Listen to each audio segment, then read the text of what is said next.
Monsieur le représentant de la Direction générale de l'organisation des soins, chers collègues, mesdames, messieurs, je vous souhaite la bienvenue à notre nouveau colloque. Alors, en général, c'est le colloque de printemps, mais c'est vrai que c'est un colloque de printemps-hiver.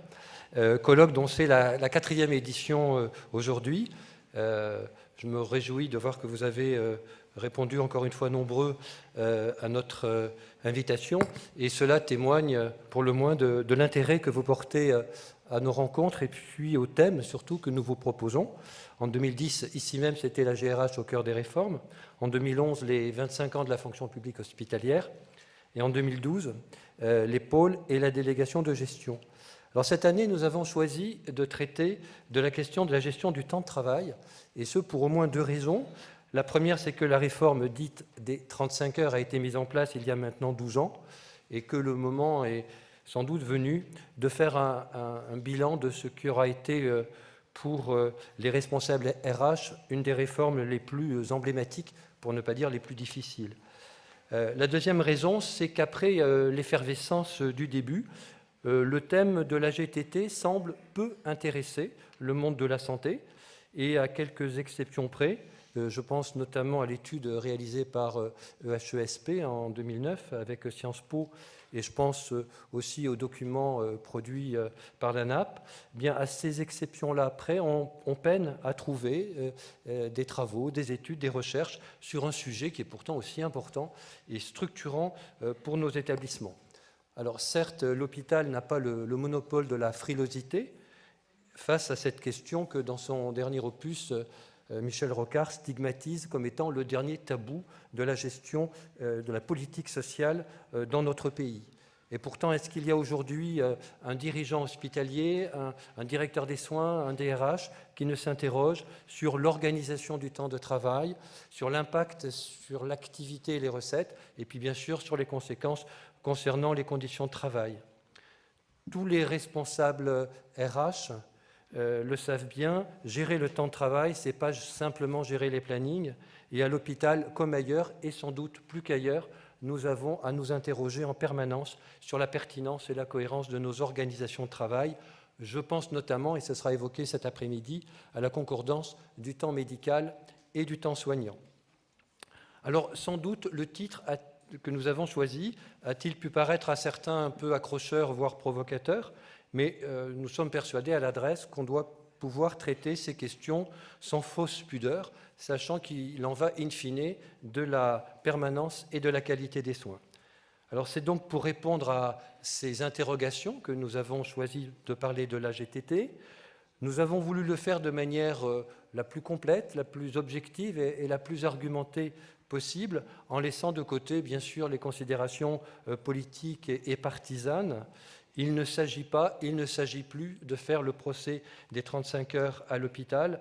Tout a été dit à ce sujet par ceux-là même qui l'ont décidé et qui ont à maintes reprises publiquement regretté que cette réforme ait été mise en place de manière maladroite et précipitée. Et puis, il serait aussi trop facile de rappeler que si c'est une majorité qui a mis en place les 35 heures de jour, c'est une autre majorité qui a mis en place la RTT de nuit, les 32h30 de nuit, et ce, en contradiction même avec les conclusions du rapport qui avait été demandé à notre collègue Angèle Picmal. Ce que nous souhaitons aujourd'hui, c'est traiter des différents volets qui sous-tendent une bonne gestion du temps de travail et notamment du volet organisation. Ce volet organisation a été le grand oublié de la négociation des accords locaux qui, on s'en souvient à peine aujourd'hui, devait traiter non pas de la RTT, mais de l'ARTT avec le A de aménagement. Nous voulons aussi aujourd'hui traiter des aspects juridiques, et si nous disposons désormais, grâce aux 2 décrets de 2002, d'un socle réglementaire solide, il faut aussi compter avec une jurisprudence nationale et européenne, tour à tour hésitante et surprenante, confère les dernières évolutions concernant les reports des congés annuels. Et c'est peu dire que le diable se niche dans les détails de la GTT quand il faut tout comptabiliser, quand il faut chronométrer le temps de pause, le temps d'habillage ou le temps de déshabillage. Alors bien évidemment, la dimension sociale de ce dossier sera évoquée, notamment lors de la table ronde qui réunira les différents acteurs de la négociation et de la renégociation des accords locaux. Et enfin, et dans la tradition que nous avons instaurée l'année dernière, nous avons voulu vous donner la parole en réalisant une grande enquête sur la GTT dans les hôpitaux franciliens. Voilà, je souhaite remercier tous les intervenants qui ont accepté de participer, certains au pied levé, à cette journée. Je voulais aussi remercier Décision et Stratégie Santé, partenaires fidèles de ces colloques qu'ils ont organisés, et puis remercier aussi la GMF et la MNH pour leur contribution. Alors, pour conclure, je dirais quelques mots sur l'adresse. Nous sommes en train de préparer activement avec la FHF et SPH Conseil les deuxièmes rencontres RH qui se réuniront donc les 26 et 27 septembre au Beffroi de Montrouge. Le thème de la conférence plénière que nous avons choisi cette année sera la GRH à l'épreuve de la T2A, sujet qui est lui aussi d'une actualité brûlante pour les dirigeants hospitaliers et pour les responsables ressources humaines. Alors nous proposons aussi cette année avec le CNEH un nouveau cycle de formation de 5 jours destiné aux responsables RH. Et puis nous travaillons également sur 2 nouveaux projets sur lesquels nous communiquerons dans les semaines ou dans les mois à venir. Le premier projet s'appelle Junior Senior et il vise à proposer à tout nouveau DRH d'être accompagné par un DRH senior.